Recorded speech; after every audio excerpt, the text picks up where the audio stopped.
14 second, 13 second, 12 second. এখন আমি রাস্তা পার হইতে পারবো। 45 সেকেন্ড সময় দেওয়া হয়েছে আমাকে। ভাই ব্লগিং করতে করতে অনেক ক্লান্ত হয়েছি। তো এখন এখানে একটা, এটা হচ্ছে ভাই কোকা কোলা, হ্যাঁ, চায়নার কোকা কোলা, 3 টাকা, চায়না টাকার 3 টাকা।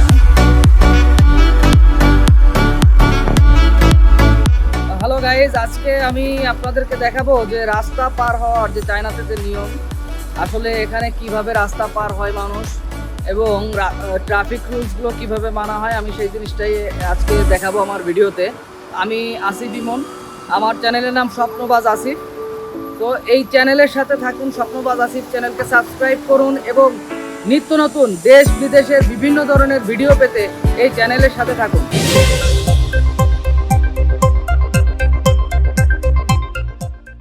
তো আমি এখন অবস্থান করছি চায়নার কুয়াংশি প্রভিন্সের নাননিং সিটিতে। তো এটা হচ্ছে আমার খুব কাছেই, আমার পাশেই আর কি, আমি যেখানে থাকি তার পাশেই এটা।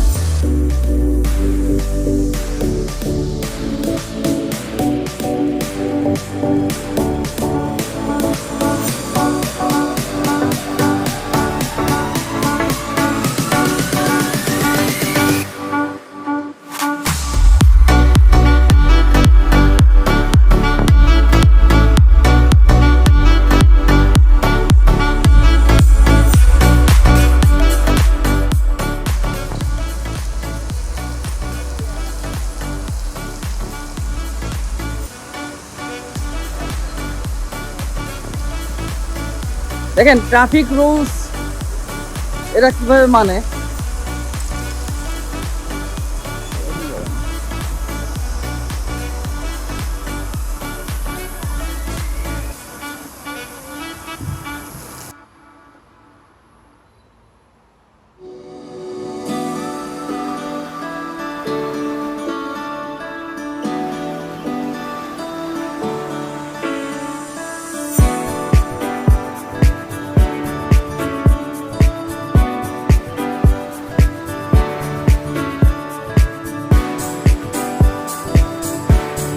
দেখেন কোনো মানুষই নাই।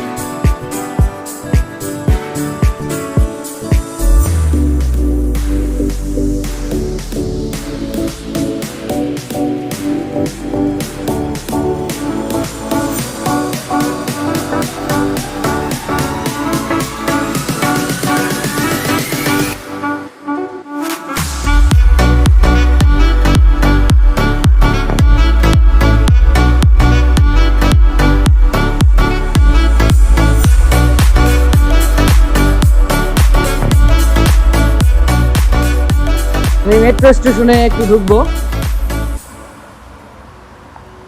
যে দেখাবো আসলে তলে যে মেট্রো সাবওয়ে এগুলো কেমন হয়। দেখেন অল টাইম কিন্তু পরিষ্কার করতে থাকে, হ্যাঁ, পরিষ্কার করার জন্য লোক সব সময় আছে। রাস্তায় সামান্য ময়লা থাকলে সেটা অল টাইম পরিষ্কার করতে থাকে। এই জন্য কখনো ময়লা দেখবেন না রাস্তায়। সাবওয়ে স্টেশনে ঢুকতেছি, মেট্রো স্টেশন।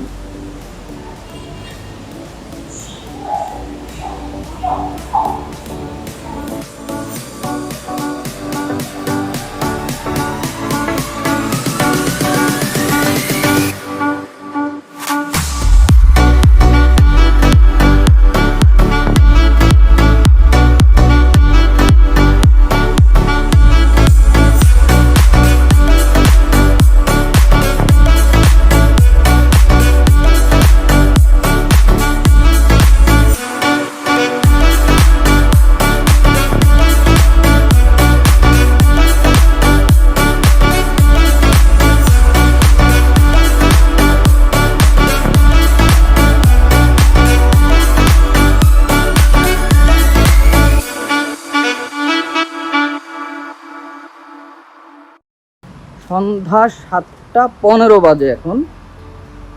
আর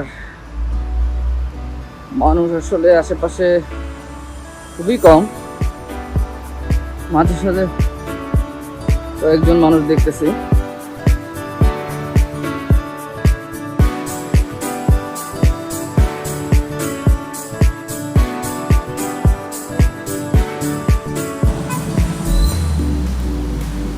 এখানে আমি আবার এখান থেকে রাস্তা পার হব। এখানে দেখেন ওই যে লাল বাতি চলতেছে, এখনো রাস্তা পার হওয়া যাবে না, কারণ এখন গাড়ি যাবে। 22 সেকেন্ড পরে আমাকে রাস্তা পার হওয়ার জন্য সময় দেওয়া হবে। ওই পাশে যে লাইটটা জ্বলতেছে আলোতে দেখেন 14 সেকেন্ড, 13 সেকেন্ড, 12 সেকেন্ড। হ্যাঁ, এখানে সবুজ হয়ে যাবে কালারটা। যখন সবুজ হবে তখন আমি রাস্তা পার হইতে পারবো এখান দিয়ে। হ্যাঁ, এখন আমি রাস্তা পার হইতে পারবো। 45 সেকেন্ড সময় দেওয়া হয়েছে আমাকে।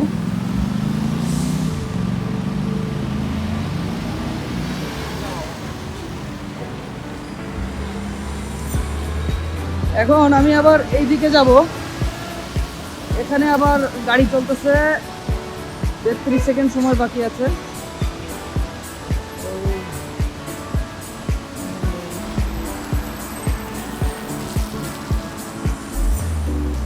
হ্যাঁ, সবুজ বাতি জ্বলে গেছে। এখন আমার রাস্তা পার হওয়ার সময়। এখন কোনো গাড়ি এদিক দিয়ে যাবে না। ওকে, আমি আমার রাস্তা পেয়ে গেছি। আমি যেদিক দিয়ে আসছিলাম বুঝে পেয়েছি। ওই পাশে রাস্তা পার হওয়ার টাইম চলতেছে এখন, বাট আমি পৌঁছে পারবো না। 9 সেকেন্ড বাকি আছে। আমার লাল বাতি জ্বলে গেছে। 50 সেকেন্ড পরে আমাকে আবার সময় দেওয়া হবে। এখন শুধুমাত্র গাড়িগুলো এদিক দিয়ে যেতে পারবে, কোনো মানুষ এখান দিয়ে পার হইতে পারবে না। মানুষ চলাচলের জন্য আলাদা সময় আছে। আমি এখন একটু ওয়েট করতে হবে এখানে। এই যে জেব্রা ক্রসিং এর সামনে আমি দাঁড়ায় আছি। ইয়েস,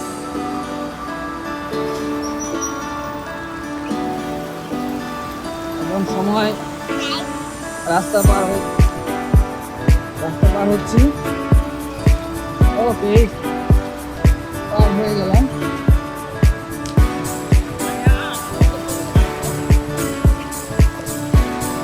একটা জিনিস হয়তো বা বুঝতে পারছেন এতক্ষণ ধরে, যে আসলে চায়নাতে রাস্তা পার হওয়ার জন্য যে কিছুটা সময় দেওয়া হয়, আমাদের দেশে কিন্তু এরকম সিস্টেম নাই। আসলে আছে, জেব্রা ক্রসিং আছে আমাদের দেশে। আমাদের দেশে সব কিছুই আছে, সেট করা আছে, বাট প্রয়োগ নাই। আইন আছে, আইনের প্রয়োগ নাই। তো এখানে দেখেন একদম মানে ঘড়ির কাঁটার মতো সবকিছু চলতেছে, কম্পিউটারের মতো সবকিছু চলতেছে। এখানে কিন্তু মানুষ অভ্যস্ত এটার সাথে। তো আমি আপনাদেরকে যেটা দেখালাম যে রাস্তা পার হওয়ার জন্য সময় মানুষ, আর আমাদের দেশে শহরে, ঢাকা শহরে বিশেষ করে রাস্তা পার হইতে গেলে নিজের লাইফটাকে সাথে নিয়ে চলতে হয়, পকেটে নিয়ে ঘুরতে হয়। বাস ইচ্ছা মতো যাচ্ছে, মানুষের রাস্তা পার হওয়ার কোনো সময় নাই, যে আমাকে কোনো সময় দেওয়া হচ্ছে না আমি রাস্তা পার হওয়ার জন্য। গাড়ি ইচ্ছা মতো চালাচ্ছে, যে যার মতো চালাচ্ছে। আর এখানে দেখেন কত সুন্দর, মানে আসলে এটা বলার অপেক্ষা রাখে না।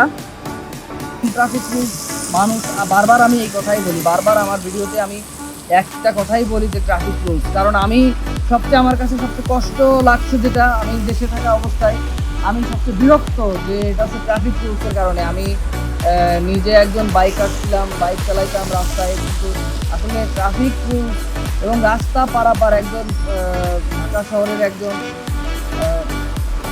বাসিন্দা হিসেবে আসলে আমি এটা ফেস করছি যে আসলে আমার লাইফটা অতিষ্ঠ হয়ে গেছে। জীবনের যদি 10 বছর ঢাকা শহরে কাটায়, তার 5 বছর কেটে যায় তো রাস্তায় জ্যামে। তো এটা কিন্তু জ্যাম যে শুধুমাত্র আমাদের লোক সংখ্যা বেশি বা আমাদের গাড়ির সংখ্যা বেশি এই কারণেই যে জ্যাম হয় তা কিন্তু না। হ্যাঁ, জ্যাম কিন্তু আমরা নিজেরা তৈরি করি আরো বেশি। চায়নাতে কি লোক সংখ্যা কম ভাই? 150 কোটির উপরে লোক চায়নাতে। হ্যাঁ, তাদের জায়গা অনেক ঠিক আছে, তারা কিন্তু সেইভাবে পরিকল্পনা মাফিক কিন্তু সবকিছু তৈরি করছে। আমাদের দেশে কিন্তু আমরা রাস্তাগুলোকে আমরা বেশিরভাগ জ্যাম সৃষ্টি হয় কিন্তু আমাদের গাড়ির রুলস না মানার কারণে। বাসগুলা ইচ্ছা মতো এক জায়গায় দাঁড়ায় আছে, আর একটা বাস পাশা ঠেকাই দিয়ে পাশে দাঁড়ায় আছে, সামনে রাস্তা ফাঁকা কিন্তু পেছনে জ্যাম। এটা হয় কি না ভাই? অবশ্যই হয়, এটা সবাই এটা ফেস করি, আমরা জানি এই যে আসলে কি অবস্থা। সো আমি বারবার এই কারণে আমার প্রত্যেকটা ভিডিওতে আমি ট্রাফিক রুলসের কথাই বলি, যে আসলে ট্রাফিক রুলসটা যদি আমাদের শহরে ট্রাফিক রুলসটা মানা হইতো ঠিকমতো এবং আইনের প্রয়োগ থাকতো ঠিকমতো, তাহলে আর আমাদের এত জ্যাম এই রাস্তায় ঢাকা শহরে এটা থাকতো না ভাই।